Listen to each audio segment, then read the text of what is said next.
Okay, so before we really introduce you the models, we need to first introduce the so-called the KKT condition to you. Okay, this is the main tool that we need to rely on when we solve those models. Okay, so let's do it. Let's first talk about something related to constraints and the so-called Lagrange relaxation.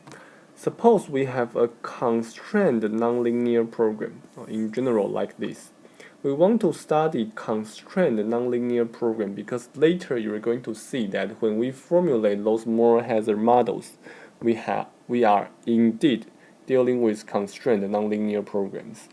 Okay, so what do we have?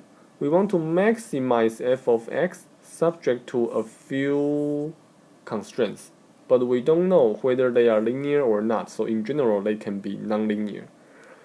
We're going to apply a so-called Lagrange relaxation method to these constraints. What we want to do is the following. So the idea is that, okay, I have a constraint program. I don't know how to deal with that, but I know something about unconstrained optimization. So why don't we try to somehow remove these constraints, right? If there's no constraint, then I know how to do it. But if we just relax or remove all the constraints, the problem would be too different, so we cannot do that. So the idea is that I want to have some Lagrange multipliers, and I multiply these multipliers to the constraints and move them to the objective function, like this. Okay, so for each constraint, I multiply lambda I to it, and then put the product to the objective function. Why is that? For this particular problem, we set lambda I to be non-positive. So please imagine that lambda I is negative, for example. If lambda I is negative, then if we want a very large objective value, we need gi of x given an x. We need that gi of x to be negative, right? So that negative gives us positive. If gi of x is negative, that means yes, indeed, we satisfy our constraint. So our hope is that we can remove all the constraints to get an unconstrained program. But we hope that hopefully x we found is feasible. And for that to happen, for the solver for our optimality condition to give us a feasible x, we set lambda I to be negative, to be the penalty of violating constraints. Okay, that's the idea. So the relaxed program is much easier to solve. We define something called the Lagrangian, which is the objective function of the relaxed program. Okay, so this is the objective function of the previous relaxed program. We use this notation L of x given lambda to denote this problem or the objective function. The problem now is to maximize L of x given lambda over x when lambda is given. So you can see that for this particular problem, x is the variables and lambda is the parameter. Suppose x bar is the local maximizer of the Lagrangian, it's going to satisfy the first order condition. So because here x are vectors, so we use gradient, the concept of gradient to denote the first order condition. Basically, it says that the objective function has its gradient, and that gradient should be 0. Okay? And you can take gradients inside. So the gradient of f plus the sum, the weighted sum of all the gradients of g should be 0 when we plug in x bar. If it's too hard for you to understand all the details, imagine that you only have one variable and one constraint. Then this is just f prime of x. This is just g prime of x. Should be easier. But when you have multiple variables, it's just the same thing. So this is fine. This is fine. We know this. We know from here to here because we know the first order condition when there is no constraint.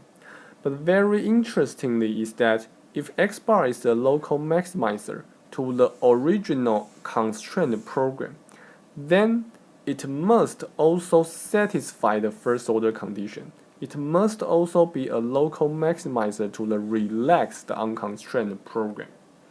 Okay? So I give you a constrained program, and I hope you can find a maximizer. You don't know how to do it, but you first relax the program to get a relaxed program with Lagrange multipliers. Okay? Then your x bar, if x bar is something you want for the constraint program, it must satisfy the first order condition for the Lagrangian. Okay? That's the key idea for this page. So formally, let's write it down. A very useful constraint optimality condition is the so-called KKT condition, and obviously KKT is the initial of 3 scalars. Okay, so suppose I have a regular nonlinear program, blah blah blah in this way. If x bar is a local max, then there exists some lambda. You don't know the value of lambda, but you know there exists lambda, such that first, your x bar must be feasible, okay, obviously. And second, your x bar and the lambda must satisfy this thing. And if you compare this with the results you have in the previous page, you see this is exactly what we say as the first order condition of Lagrangian. Okay, the first order condition of the Lagrangian, and the lambda should be non-positive so that these multipliers are denoting some kind of penalties. Lastly, your lambda and g should satisfy the something technically we call complementary slackness. Is that your lambda times gi of x bar should be 0. Okay, we don't have too much time to go through all the details, so please just know that okay, there is something like this. Basically, we will mostly use the first order condition of the Lagrangian to solve the models we introduced to you. So this is the most important thing to memorize. Okay, and while you memorize that, you don't need to memorize each thing one by one. All you need to do is to memorize that this comes from the first order condition of the Lagrangian. Okay, it's easier to memorize the fact. A few notes. This condition is true only for regular nonlinear programs. Fortunately, most of the real problems, most of the practical problems are regular. So in this course, we will just ignore regularity and assume all the problems are regular. Second, this is only a necessary condition in general. So when I give you a nonlinear program, a solution is optimal means it satisfies these conditions. Okay? So these conditions can help us find candidate solutions, but it's not necessary, as it's not sufficient in general. Finally, please, let me just emphasize again, the second part and the Lagrange relaxation, they have tight connection. And at least you can use the Lagrange relaxation idea to help you memorize the second part of the condition. Okay, let's do it with. Let's show you how it is, how it works with one example. So, if I give you a constraint program, I will use the KKT condition to find candidate optimal solutions. If there is an optimal solution x star, then x star must satisfy all the 3 parts in the previous page. Then in particular, x bar must satisfy the second part, which can be useful enough. For example, suppose I have a problem of maximizing x1 squared plus x2 squared, subject to 4 minus x1 minus x2 is less than or equal to 0. And before we really try to solve it, let's graphically solve it. So if I have x1 and x2, the constraint here says that x1 plus x2 must be greater than or equal to 4. Something like this. Okay, so the feasible region is here. And the objective function says that I want x1 and x2 to be as small as possible. Hopefully they can both be 0 and 0, right? So you can draw a few isoprophet circles. And if you know that we are talking about circles, then obviously your optimal solution would be here, which is 2, 2. Okay, something we can intuitively do for this toy example. But now the main purpose is to show you that the KKT condition can prove that 2, 2 is really optimal. Okay, so first we want to find our Lagrangian.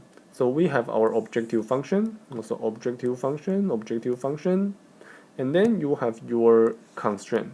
Okay, I need to first put all the things to the left-hand side of a less than or equal to constraint, so that when I copy everything here, I know the lambda would be negative, non-positive.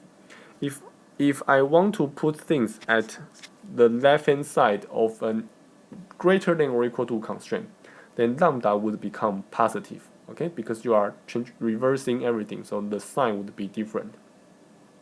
Or if you want, you may put everything to the right-hand side. Then again, you decide whether lambda is non-negative or non-positive according to the same rule. Here, lambda is negative or non-positive.